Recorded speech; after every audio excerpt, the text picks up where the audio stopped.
បើអ្នករៀបការជាមួយកសិករអ្នកប្រកាសជាត្រូវហត់នឿយនឹងរឿងធ្វើស្រែចម្ការបើអ្នករៀបការជាមួយអ្នកលក់សាច់អ្នកប្រកាសជាត្រូវចេះជាសាច់និងកាប់ឆ្អឹងបើអ្នករៀបការជាមួយអ្នកបើកទូកអ្នកប្រកាសជាត្រូវចេះមើលអាកាសធាតុហើយបើអ្នករៀបការជាមួយអ្នកលក់បន្លែអ្នកប្រកាសជាចេះមើលភ្នែកចិញ្ចៀងនិងចេះប៉ាន់ស្មានគីឡូមិនខានហើយបើអ្នករៀបការជាមួយជាងកាត់សក់នោះអ្នកប្រកាសជានឹងចេះកក់សក់ឲ្យគេមិនខាន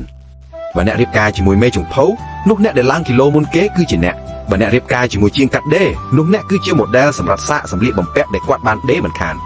បើអ្នករៀបការជាមួយជាងជួសជុលម៉ូតូឡាននោះដៃរបស់អ្នកប្រកាសជាប្រឡាក់ពោពេញទៅដោយប្រេងម៉ាស៊ីនមិនខានបើប្តីរបស់អ្នកគឺជាថៅកែពូកែរកស៊ីប្រកាសជា2-3ថ្ងៃមិនទាន់ឃើញមុខប្តីម្ដង